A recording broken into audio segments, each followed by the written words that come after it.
Hi అండి, welcome to Pavithra's cookbook. ఈరోజు నేను మీకు ఒక స్వీట్ రెసిపీ చూపిస్తున్నానండి. ఈ స్వీట్ అంటే చాలా మందికి ఇష్టం అండి. అదే కాజు కత్లీ అండి. కాజు బర్ఫీ అని కూడా అంటారు. ఇది చాలా ఈజీగా స్వీట్ స్టాల్లో ఎలా ఉంటుందో అదే టేస్ట్తో మనం ఇంట్లో తయారు చేసేసుకోవచ్చు. అండ్ ఇది మనం తక్కువ బడ్జెట్లో తక్కువ సమయంలో చేసుకునే స్వీట్ అండి.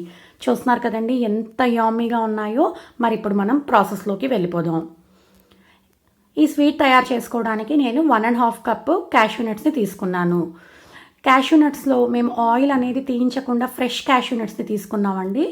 ఇవైతే టేస్ట్ చాలా బాగుంటాయి.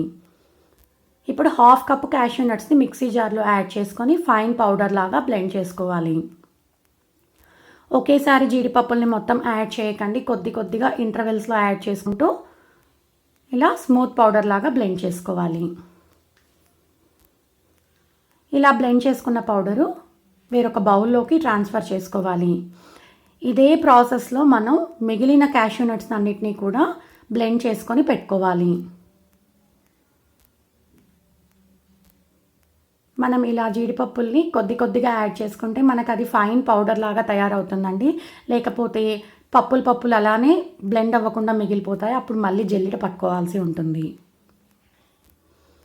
చూస్తున్నారు కదండి, మన జీడిపప్పులన్నీ స్మూత్గా బ్లెండ్ అయిపోయాయి. ఇప్పుడు అది బౌల్లోకి ట్రాన్స్ఫర్ చేసుకునేసి పక్కకు పెట్టుకుందాం.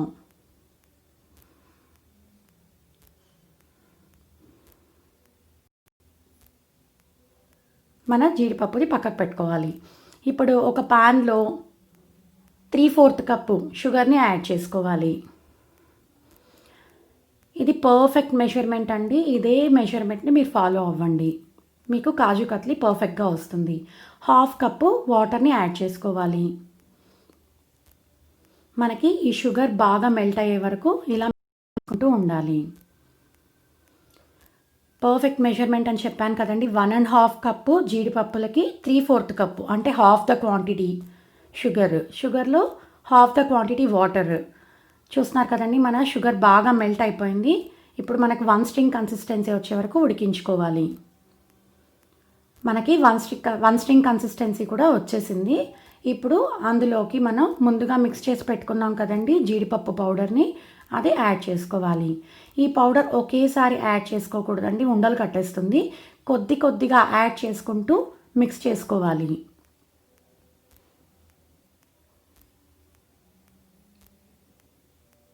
ఇలా జీడిపప్పు పౌడర్ని మొత్తం యాడ్ చేసుకొని బాగా మిక్స్ చేసుకోవాలి.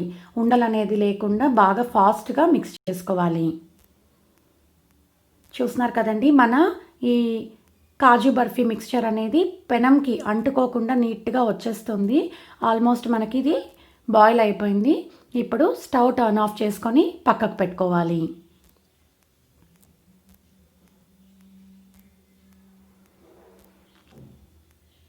ఇది మనకి గోరువెచ్చగా ఉన్నప్పుడే మనము కత్లీలని తయారు చేసేసుకోవాలండి. ఇది మనకు పర్ఫెక్ట్గా బాయిల్ అవ్విందా లేదా అని తెలుసుకోవడానికి కొద్దిగా తీసుకొని ఇలా చిన్న బాల్ని తయారు చేసుకోవాలండి. ఇలా షేప్లో నీట్గా వస్తే మనకి కత్లీ పర్ఫెక్ట్గా కుక్ అయింది అని అండి. అని చూస్తున్నారా, అబ్జర్వ్ చేసింటే నా చేతికి ఆయిల్ అనేది చాలా ఎక్కువగా ఉంది. ఇదంతా ఆ జీడిపప్పులో ఉన్న ఆయిలే అండి. తర్వాత పేపర్ని తీసుకొని కొద్దిగా చాలా తక్కువ గీని యాడ్ చేసుకొని స్ప్రెడ్ చేసుకోవాలి. మీ దగ్గర కనుక బటర్ పేపర్ లేకపోతే స్టీల్ ప్లేట్ ఉంటుంది కదా, అది రివర్స్ చేసుకొని ఆ ప్లేట్కి గీని అప్లై చేసుకోవాలి. తర్వాత మనం ప్రిపేర్ చేసి పెట్టుకున్న ఆ కత్లీ మిక్స్చర్ని యాడ్ చేసుకోవాలి. ఇది బాగా నాదుకోవాలండి. బాగా నాదుకుంటేనే మనకి టెక్స్చర్ అనేది స్మూత్గా వస్తుంది. చీలికలు రాకుండా రావాలంటే ఇలా బాగా ప్రెస్ చేసుకుంటూ మిక్స్ చేసుకోవాలి.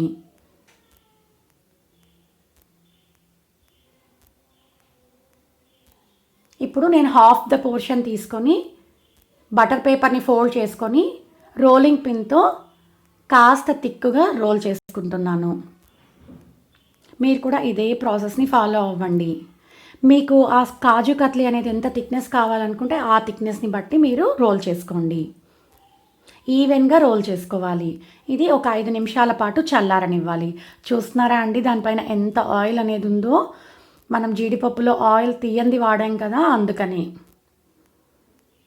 ఇలా 4 కార్నర్స్ని కట్ చేసుకోవాలి.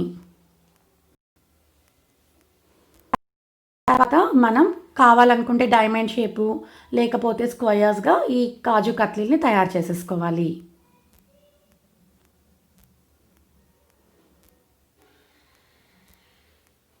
ఫస్ట్ హారిజాంటల్ లైన్స్ కట్ చేసుకొని తర్వాత స్లాంటింగ్ లైన్స్ లాగా నేను ఎలా అయితే వీడియోలో చూపిస్తున్నానో అదే ప్రాసెస్లో మీరు కూడా కట్ చేసేసుకోండి.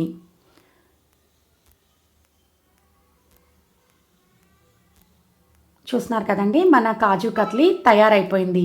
ఇంకెందుకు ఆలస్యం, తప్పకుండా మీరు కూడా ఈ రెసిపీని ట్రై చేయండి. 10-15 మినిట్స్లో ఈజీగా మనము స్వీట్ షాప్ స్టైల్లోనే మనం తయారు చేసేసుకోవచ్చు. చూస్తుంటే నోరు ఊరిపోతుందా? ఇంకెందుకు ఆలస్యం, వెంటనే తయారు చేసేసుకోండి. అంతే అండి, ఎంతో టేస్టీ కాజు కట్లీ తయారైపోయింది. మీకు కనుక నా రెసిపీ నచ్చినట్టయితే లైక్ చేసి షేర్ చేయండి. మీరు ఇంకేదైనా కొత్త రెసిపీ నేర్చుకోవాలనుకుంటే కమెంట్ సెక్షన్లో మెన్షన్ చేయండి.